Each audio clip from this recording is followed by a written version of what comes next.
샬롬. 오늘 하루도 주님의 이름으로 축복합니다. 오늘은 사무엘하 20장 1절로 26절의 말씀을 나눕니다. 다윗은 압살롬의 반역으로 피신길에 올랐다가 하나님의 은혜로 다시금 힘들게 왕궁으로 귀환을 합니다. 그런데 이번에는 베냐민 지파 비그리의 아들인 이 세바라는 사람이 또다시 반란을 일으켰습니다. 이 반란의 전말은 다윗이 황궁 문제로 인하여 이스라엘과 유다 지파 간에 적대 감정이 고조되어 있던 차에 세바가 일어나서 반역을 선동하니까 모두들 다윗 쫓기를 그치고 세바를 쫓게 된 것입니다. 그러나 유다 지파는 끝까지 다윗을 호위하여 마침내 예루살렘으로 환궁을 하게 되고, 다윗은 환궁을 하자마자 일전에 압살롬과 동침한 10명의 후궁을 별실에 가두어 버리고 맙니다. 본문 1절로 3절의 말씀을 봉독합니다. 마침 거기 난류 하나가 있으니 베냐민 사람 비그리의 아들 세바라 하는 자라. 저가 나팔을 불며 가로되 우리는 다윗과 함께할 분위기가 없으며 이새의 아들과 함께할 업이 없도다. 이스라엘아 각각 장막으로 돌아가라 하며 이에 온 이스라엘 사람들이 다윗 쫓기를 그치고 올라가 비그리의 아들 세바를 쫓으나 유다 사람들은 왕에게 합하여 요단에서 예루살렘까지 쫓으니라. 다윗이 예루살렘 본궁에 이르러 전에 머물러 궁을 지키게 위한 후궁 10명을 잡아 별실에 가두고 먹을 것만 주고 더불어 동침치 아니하니 저희가 죽는 날까지 갇혀서 생과부로 지내니라. 우리는 며칠 전 어떤 사건에는 반드시 동기가 있고, 동기가 있으면 과정이 있고, 과정이 있으면 결과가 있다는 것을 나누었습니다. 그런 차원에서 우리 본문을 살펴보면 세바가 반란을 일으킨 데에는 동기가 있었을 것입니다. 그 직접적인 동기는 이스라엘 내에 존재하고 있던 분파주의와 다윗이 편협한 이 편의 문제로 일어난 것이 아닌가 생각합니다.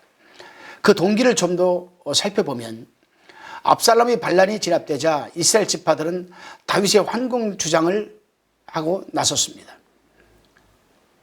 이때에 다윗은 자신과 혈통이 같은 유다 지파가 선도적인 역할을 해줄 것을 지시하였습니다. 19장에 잘 나와 있습니다. 그러나 이러한 다윗 왕의 한 지파에 대한 편애는 결국 다른 지파들의 반발을 유발하였고, 그 와중에 세바가 반기를 들고 일어났던 것입니다.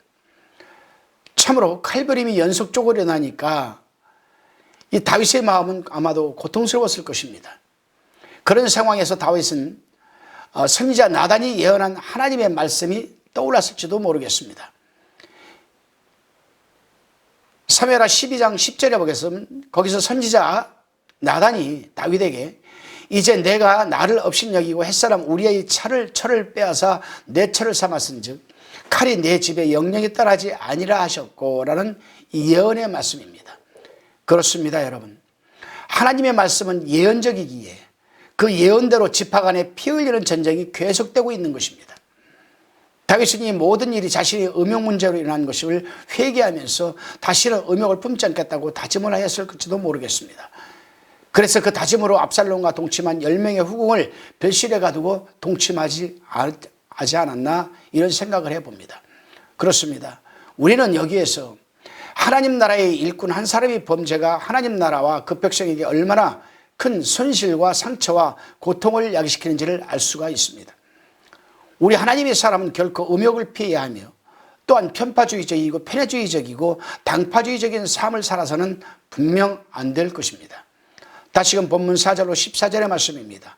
왕이 아마사에게 이르되 너는 나를 위하여 3일 내로 유다 사람을 소집하고 너도 여기 있으라. 아마사가 유다 사람을 소집하러 가더니 왕의 정한 기한에 지체된지라. 다윗이 이에 아비사에게 이르되 이제 비그리의 아들 세바가 압살롬보다 우리를 더 헤아리니 너는 내 주위 신복들을 거느리고 쫓아가라.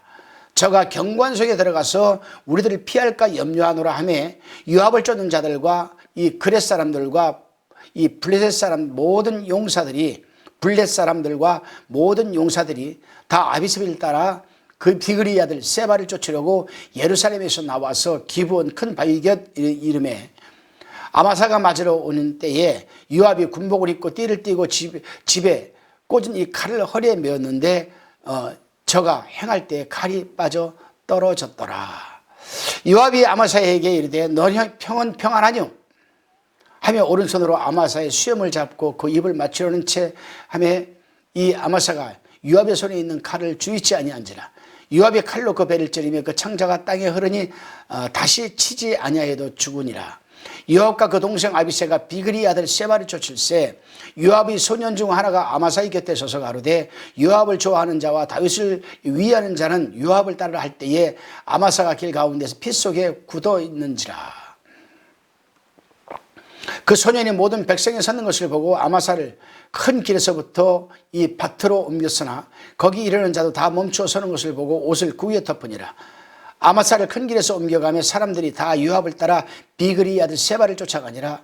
요압이 이스라엘 모든 지파 가운데 두루 행하여 아벨과 이 벳마가와 베림 온 땅에 이르니 그 무리도 다 모여 저를 따르더라. 다윗은 이제 세바의 반란을 진압하기 위해서 아마사를 군장에 임명하지만 불행히도 아마사는 요압 장군에 의해 죽임을 당하고 말았습니다. 그렇다면 요압은 왜 아마사를 죽였을까? 여기에도 다윗의 인간적인 생각과 실수가 있습니다. 아마사는 압살롬 군대의 군장이었지요. 다윗은 이제 압살롬을 비롯해 쿠데타를 일으킨 이 잔당들을 처단할 것인지 또 품어야 할 것인지 장고 끝에 품기로 결정을 합니다. 그래서 자기를 죽이기 위해 선봉에 섰던 아마사를 군대 지휘관으로 삼게 되었지요. 이것이 요압에게 큰 상처를 주고 만 것입니다. 평생 다윗을 위해 목숨을 바쳐왔고 다윗 왕의 일이라면 그 어떤 일도 마다하지 않고 절대 순종하였던 요압의 마음은 분노가 차기 시작했습니다. 그 자리는 분명 요압의 자리였기 때문입니다. 반면 아마사도 난처합니다. 그는 용서를 받았지만 다윗 이외의 사람들에게는 여전히 비난을 받고 있었기 때문이었습니다. 그래서 세바의 반란이 일어나자 정치적으로 자신에게 유리할지 불리할지 수를 세어보고 있었습니다. 사실 이번 일로 다윗이 고립되고 쫓겨나는 것이 아마사 입장에서는 유리했습니다. 그래서 3일 내로 유다 지파를 소집하라는 명령을 이행하지 않았습니다. 왕이 정한 기한에 또 지체되었습니다. 다윗은 급한 마음에 요압의 형제 아비새를 찾아갔습니다. 공성전이 일어나기 전에 기습을 하라는 명령을 내립니다. 하지만 이 명령마저 이행되지 않았습니다.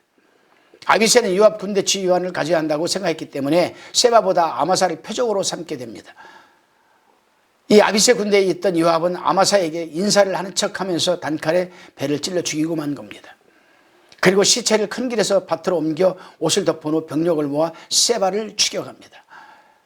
본문 15절로 26절까지 대한 나눔입니다. 요압은 세바가 숨은 성을 무너뜨리려고 언덕 위에 토성을 쌓으면서 성벽을 헐려고 하자 그 성의 지혜로운 여인 하나가 외치면서 요압과 대화를 하기 시작합니다.